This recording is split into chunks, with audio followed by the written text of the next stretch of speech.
Morning. Monday, July 28th, 2025. I'm Larissa.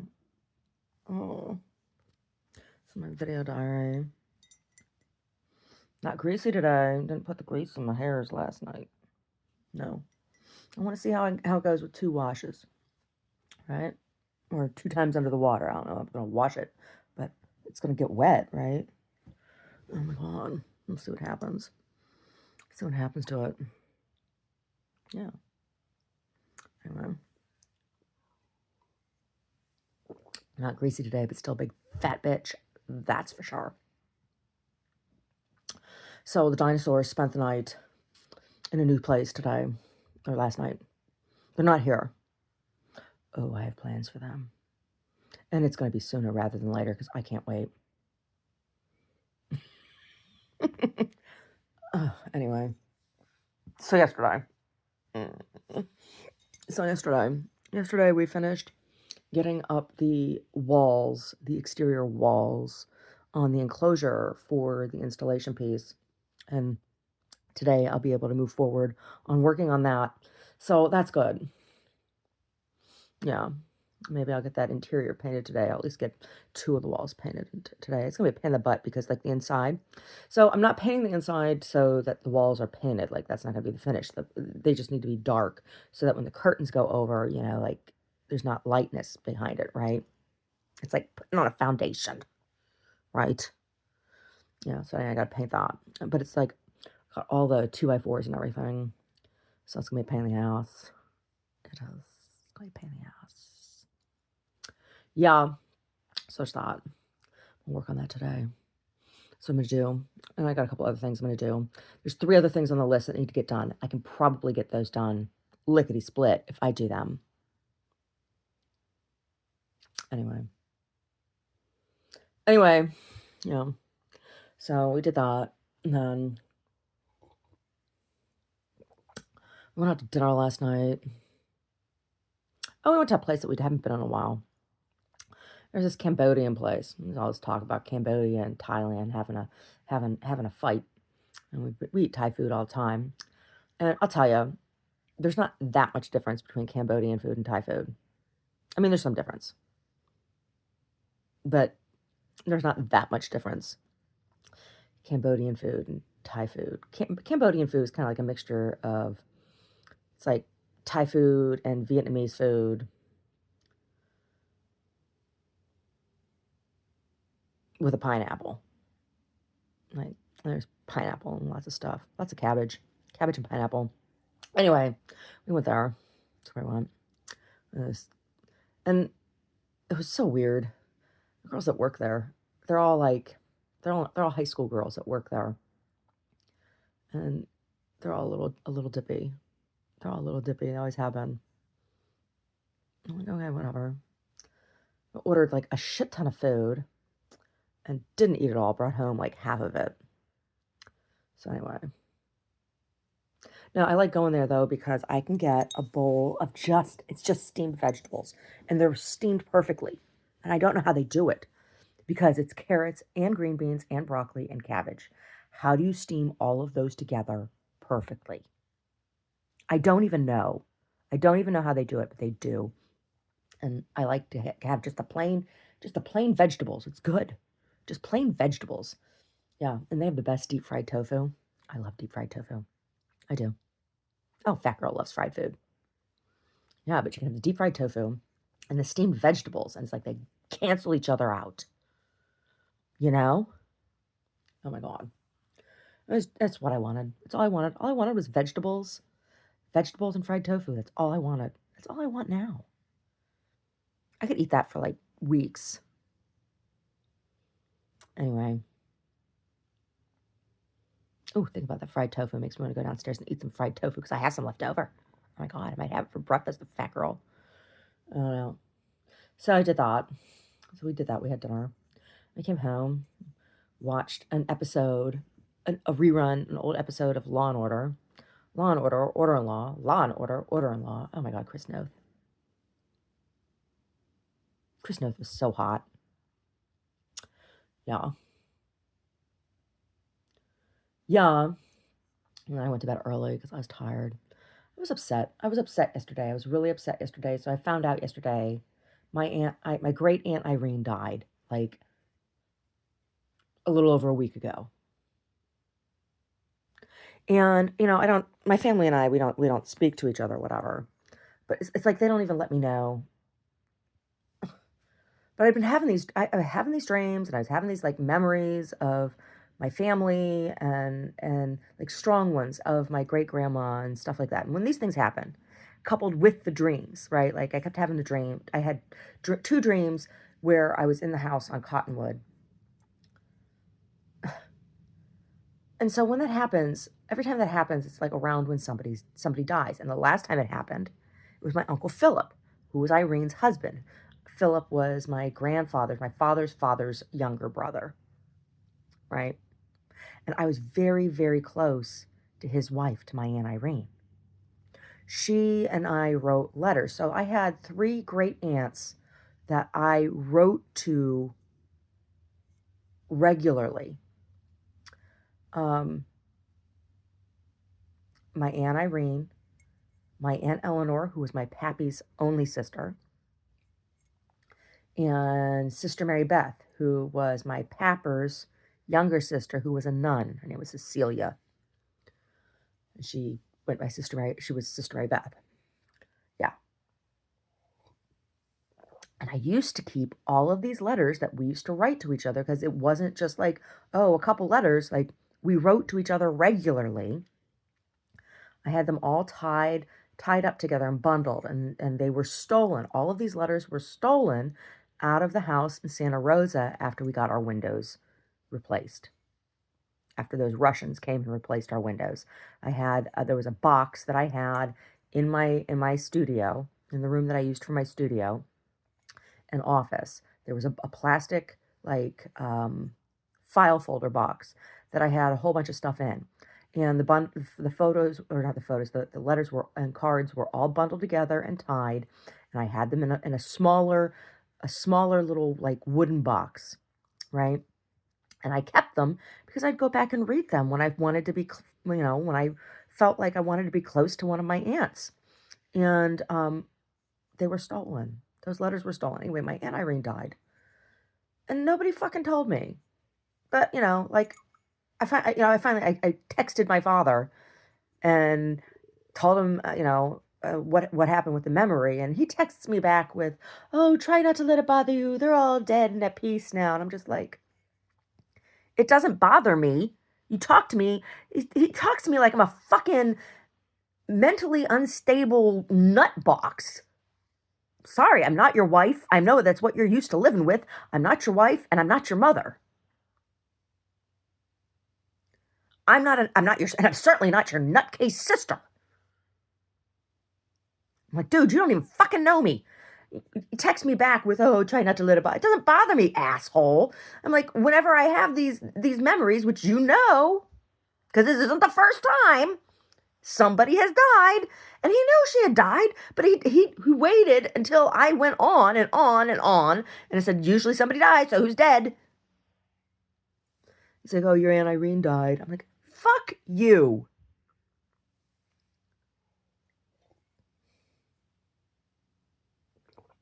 It's just like, he's like, "I'll let you know in the future now if anyone dies." I'm like, "You've told me that before." I told him. I said, "Don't bother." I said, "It doesn't matter." I said, "Everybody who actually gave a shit about having a relationship with me is dead now." Right? Who's left? My Aunt Helen's left. My Aunt Diane. Of the great aunts and uncles, my Aunt Helen, and on my grandma Rose's youngest sister, and my Aunt Riri, who is my mother's youngest sister. As far as I know, they're both still alive. So those two are left. And then my mom's sister and brother, which I haven't heard from Diane. She's my godmother. I haven't heard from her. Like they hid. I'm not allowed to know where she's at. I'm not allowed to write to her, because there again, I used to write to her, and I used to send her. She doesn't have fixed income, and she's has some serious health issues and stuff, but she crochets. And I used to send her yarn. It's just sent, when I'd find expensive, pretty, interesting yarn, I'd send her yarn. Um, but the last time that they moved her, nobody will tell me where she fucking lives, so I'm not allowed to write to her. Anyway, so she's still alive somewhere. And then my mom's older brother, who lives down in Arizona, which he and my Aunt Peg, who was my confirmation sponsor, like, after all the bullshit that happened with the family and the shit that he said to me, I'm like, okay, whatever. Whatever. You know? Crazy old man. Ugh, sexist old man. So, there's them, and then there's my dad's siblings are still alive. And like, I'm always surprised to find, when I find out Greg's still alive. It's like, geez, how's Greg still alive? The youngest one. But none of them, right?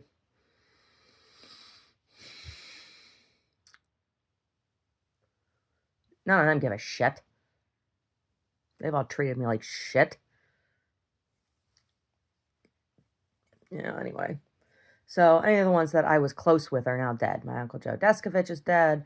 My Aunt Eleanor died years ago. Sister Mary Beth died a number of years ago. Now Irene is dead. So, whatever. But I was really upset. I was really upset yesterday, and I cried and everything. And I'm not like sad she's dead, because she was old and she wasn't well, right? Like, I'm happy that she's not suffering anymore. But it's just, it was just a reminder of my shitty family, and how they lord it over me and deny me even the right to grieve people who I love and who love me. Right? My father was so angry when I grieved my father-in-law. Like, I don't know if he was jealous or what it was, but he was always like, "Are you done grieving yet?" I'm like, "Geez, you are really a piece of fucking work." Like, I think when he said that to me was when that was when I began to see my father different. Like, when I was younger, my father was a god, right?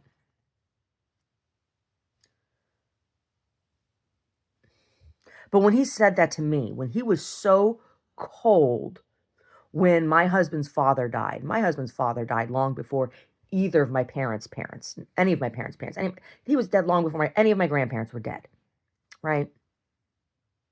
I mean, my parents might as well be dead, as far as our relationship had what it has become. I mean, I'm sure they probably consider me dead to them. I mean, that's like culture, right?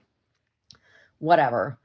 But when my father made those, it's just really cold comments. I mean, my father-in-law's passing. I mean, it wasn't about like, oh, I love him so much and now he's gone. I mean, he was young, and it caused so much upheaval in our lives. It was such a difficult death, right? He was only like 62. It was such an upheaval, caused such upheaval, and the problems like with Omar's mother that still exist, right? My father just was so selfish, so selfish, so selfish. And that's when I started to see him differently. So when my grandmother died and he called me a slut, right? It hurt, but I already was anticipating, I already knew that had zero maturity around death or grieving or any kind of understanding or whatever. And so it wasn't like a huge shock, right? Like the initial fall had already happened in my eyes. Like he had already that a child's pedestal for her father.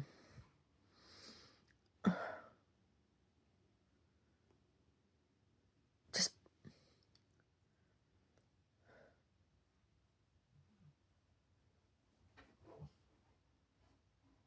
Try not to let it bother you. I mean, the memory is disturbing, but like I've lived with it for so long. I mean, the memory that I had was my great grandmother, my grandfather's, my father's father's mother. She's the only great grandparent I ever knew. She's the only one that was alive when I was born.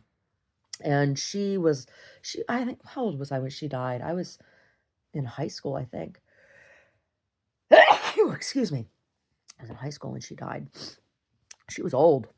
She was like 99, 98, 99 years old, something like. She was old when she died. And she was a fucking battle axe. Like, she had gotten gangrene in her leg and had her leg amputated, and like all this shit, in this nursing home. And anyway, when I was like, I don't know, like 6 years old, 5 years old, 5 years old, 6 years old, something like that. 5 years old, yeah, probably, because I think we'd either just moved out to Philadelphia. I think that's what it was. It was that first summer that I went back to visit after we had moved out to Philadelphia, to the Philly area from Pittsburgh, because my parents weren't there. I was staying at my grandmother's house by myself. And or maybe I was even younger than that. Maybe it was, no, I was 5. No, maybe I was younger. I was wearing footy pajamas. I had on, no, it had to be before that because it wasn't summer. It wasn't summer, it was winter because she had that winter coat on and I was wearing footy pajamas. So it was even younger than that. It was before we moved. It was before we moved to Pennsylvania, or moved to eastern Pennsylvania. Anyway, I was sitting on the couch next to my great grandmother, who was a very proper woman. And they had sold the house, or they were in the process of selling her house. And she was living like temporarily with my grandparents, with my grandmother and grandfather. And anyway, she still like she dressed very old fashioned. She wore the 1930s drop waist house dresses. She still wore all that stuff with a slip and you know and she had this long she had this long wool cape that had it was a little bit, it had a tier on the top over the shoulders as well, and it had holes where you'd stick your hands out, but it was long with black and wool. It had a big pearl button across the top. So she wasn't wearing that yet. She was just sitting there with her old-fashioned pantyhose. Well, she was wearing knee highs at that time. Knee highs and her old lady, that old-fashioned dress and her dress and her shoes, which they were like 2-inch heels, like with a big pearl on the toe kind of thing, and they were kind of squared off. So she's sitting there like on the edge of the couch, and we're watching like The Price is Right or something. And my grandma Rose is in the kitchen because she always was. And my grandma Rose, like she'd been bickering with my grandmother all day, off and on. And my great grandma, like I said, was a very proper woman. And so like when she was bickering with my grandma, she was just giving her very short, stern answers and things. Well, my grandma says to me, "Rissy, are you going to help Grandma set the table for dinner?" And I said, "Yeah, Grandma, I'll help you." And I was going to push myself off of the couch, and my great grandma says, "Rissa, you don't have to do anything you don't want to do." And I'm like, "It's okay. I'll help Grandma set the table."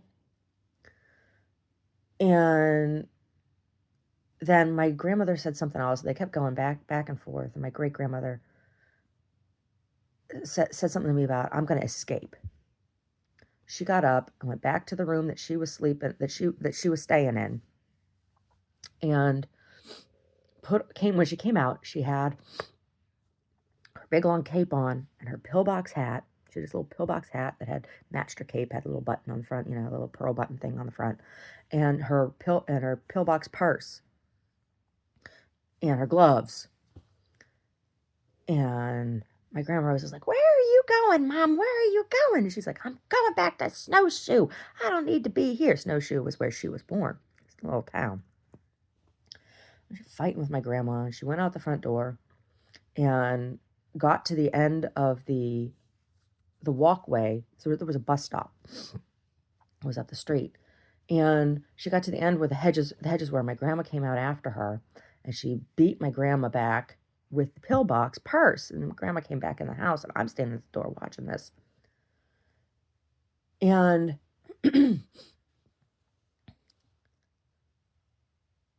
Grandma Rose came back in the house, and she was like in tears and yelling at my grandfather, who was back in his bedroom sleeping or doing something, I don't know. And he wouldn't come out. And she was yelling at him. And I'm sitting out. I went back and sat on the couch, and I'm waiting. Well, then my grandma goes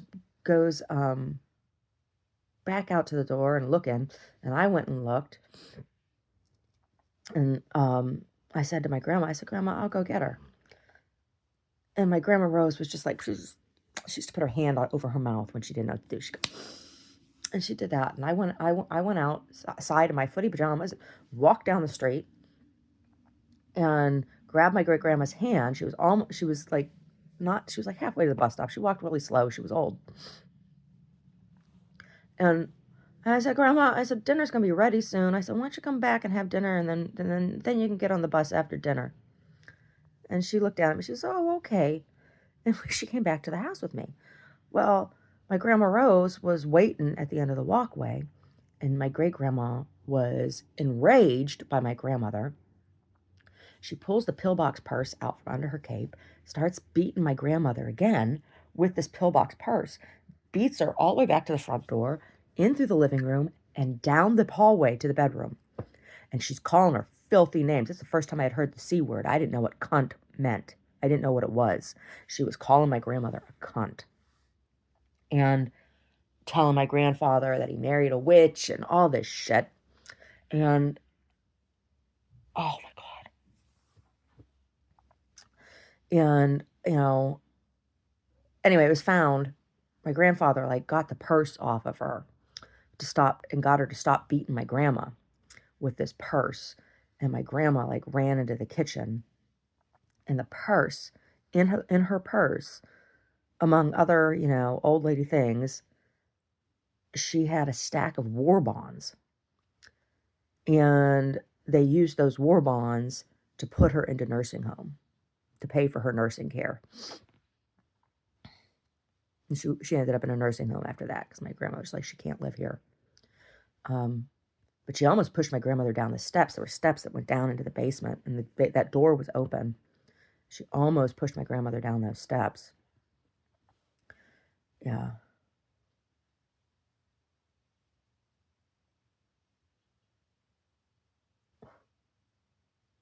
Anyway, that memory came back, out of nowhere. Really, really strong.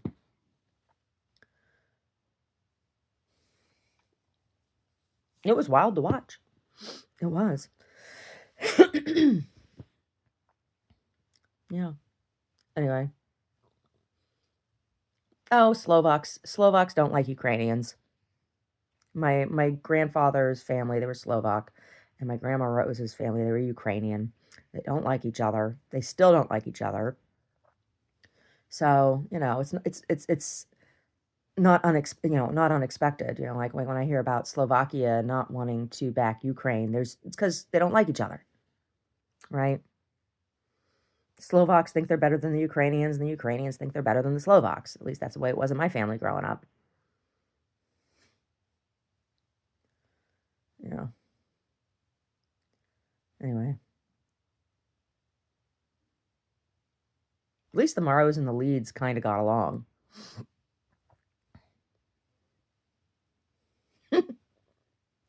No, but none of the Eastern Europeans get along, right? At least they all fight each other. Anyway, I just feel so angry, so hurt, because it's, people who I was close to. My Aunt Irene, like I said, she was my Uncle Phil's wife, so I wasn't blood related to her, but she and I were very close. Very, very close. Yeah. I didn't hear from her anymore once she moved into the nursing home. But, there were health stuff, and There was a niece. There was a niece because she didn't have any kids. She and my Uncle Phil didn't have any kids, but there was a niece on her side of the family that kind of looked after them, kind of thing. And I'd never met her. Like I don't know her, so there was like no reason. But I don't have any animosity towards her. I mean, I don't live back there, so I wasn't available to do that kind of thing for them. Um, but anyway.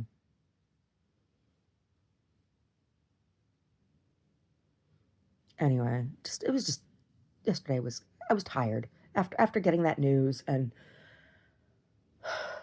I was just tired. So I went to bed early.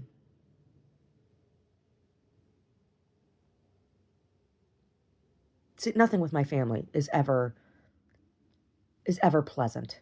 Nothing. When I have interaction with my family, it's never pleasant. It's always some sort of like assault, you know? It's always some sort of like, fuck you, Larissa. Yeah, but like the day my Aunt Irene died was the day that Omar and I fought, and the day my eyes were changing color and all that shit. And it's just like, okay, it's like these are the veil becomes thin, and there is the time of judgment, and I think my Aunt Irene was very close to me that day, and anyway, anyway, put away the clean towels, and get dressed and go over to the gallery and do some work. Oh, I also cleaned all the bedding yesterday. Bedspread and everything's a nice clean bed and clean sheets and everything. That's nice. That's nice. Not itchy. Not so itchy today. Not so itchy scratchy. Just a little bit, right? Uh, anyway. Anyway. Make the bed. Put away the towels. Have some breakfast. Clean my dirt ass up. And go to work.